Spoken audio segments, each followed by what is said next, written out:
बिस्मिल्लाहिर्रहमानिर्रहीम, अस्सलाम वालेकुम। आज हम बनाएंगे मैक्रोनी, नई रेसिपी।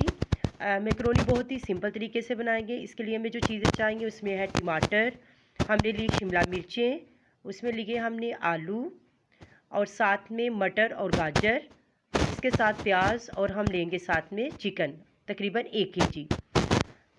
सबसे पहले हम चूल्हे पे पानी चढ़ा देंगे। पानी को थोड़ा बॉयल आने तक हम वेट करेंगे। जब पानी में बॉयल आ जाए तो उसमें हम डाल देंगे जी मैक्रोनी। मैक्रोनी डालने के से पहले हम इसमें डालेंगे थोड़ा सा ऑयल और 1 टेबलस्पून के हिसाब से नमक। नमक डालने के बाद दूसरी साइड पे हमने जो है वो कढ़ाई में प्याज रख दिया है। प्याज को जो है वो हम फ्राई करेंगे। हम उसको ज़्यादा जो है वो गोल्डन कलर नहीं देंगे, बिल्कुल लाइट सा कलर देंगे प्याज को। उधर हमारा पानी में बॉयल आ चुका था, उसमें मैंने मैक्रोनी डाल दी। मैक्रोनी को जो है वो हम बॉयल आने तक पकने देंगे तकरीबन 5 से 7 मिनट के लिए। उसको हम चम्मच से हिला देंगे ताकि जो मैक्रोनी है वो जुड़े नहीं।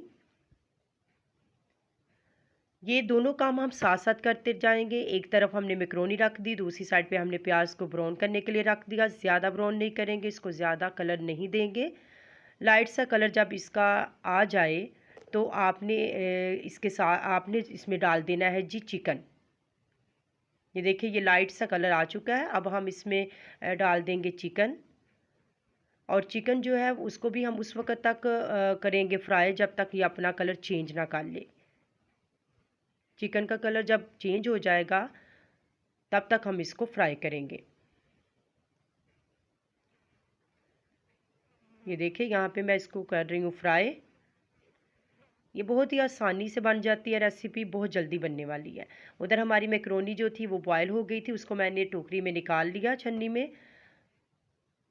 ये देखें यहाँ पे, और उसके साथ ही हम डाल देंगे। अब चिकन हमारा जो था वो तकरीबन कलर बदल चुका था। यहाँ पे मैं डालूँगी साथ में गाजर और मटर मैंने इसमें डाल दिए। गाजर और मटर जो थे वो मैंने तकरीबन 1 कप के बराबर लिए थे, और जो गाजरें थी वो 3 से 4 अदद थी मेरे पास।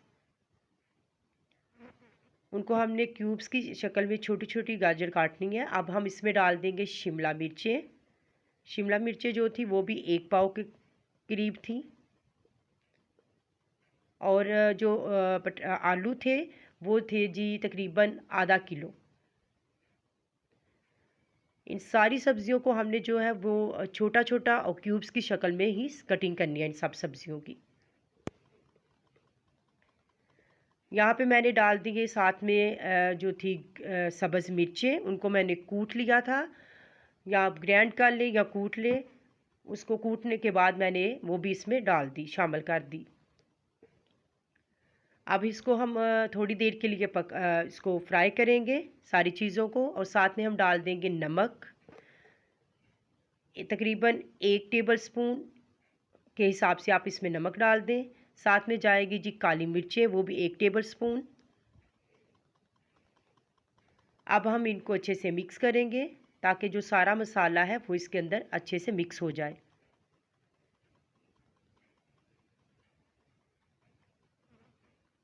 यहाँ पे मैंने थोड़ी सी सुरख मिर्चें भी डाल दी, क्योंकि हमारे घर में थोड़े स्पाइसी चीज़ें खाई जाती हैं, तो मैंने इसमें थोड़ी सी सुरख मिर्चें भी डाल दी ताकि इसका जो कलर है वो थोड़ा खूबसूरत लगे। अगर आप डालना चाहेंगे रेड मिर्चें तो डाल लें, ना डालना चाहें तो वो आपकी मर्ज़ी है। अब यहाँ पे मैं जो है वो जी टमाटर जो है वो डाल दूँगी। मैंने यहाँ पे टमाटर डाल दिए, इनको भी अच्छे से मिक्स कर लेंगे। इन सारी चीज़ों की जो है बुनाई अच्छे से करेंगे।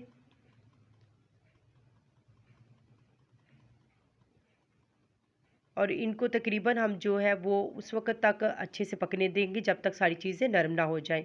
फिर इसको मैं कवर कर दूँगी तकरीबन 7 से 10 मिनट के लिए। तकरीबन 10 मिनट के बाद हम देखेंगे तो ये सारी चीज़ें जो है वो अच्छे से गल चुकी होंगी। मटर, आलू, चिकन, ये सारी चीज़ें। अब हम इसमें डाल देंगे मैक्रोनी जो हमने बॉयल की हुई थी। उसको डालने के बाद इसको अच्छे से मिक्स कर लेंगे। मैक्रोनी बनाना कोई भी मुश्किल काम नहीं, बहुत ही आसान सा काम है और जल्दी बनने वाली ये चीज़ है। और आपको पता है बच्चे बड़े शौक से खाते हैं, बच्चे क्या बड़े भी इसको बड़े शौक से खाते हैं।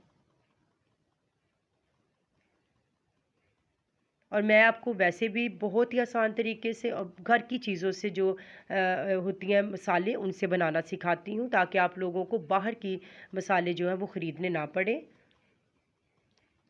जो घर में मौजूद हमारी आम सी सादा सी चीज़ें होती हैं उनके साथ ही मैं सारी डिशेस बनाती हूँ, रेसिपी बनाती हूँ और आप लोगों के साथ शेयर करती हूँ, ताकि आप लोग भी इनको घरों में ट्राई करें। यहाँ पे हमारा जो था मैक्रोनी वो बन चुकी थी। मैंने इसको डिश में निकाल लिया। देखिए कितनी प्यारी लग रही है और कितनी मज़े की लग रही है ना, यमी। आप लोग भी अपने घरों में इसे ज़रूर ट्राई कीजिएगा, सब बड़े ही शौक से खाएंगे।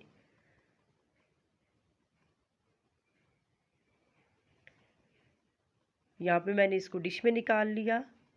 अगर आपको ये मेरी रेसिपी अच्छी लगी हो तो इसको ज़रूर अपने घरों में ट्राई कीजिएगा। अल्लाह हाफ़िज़।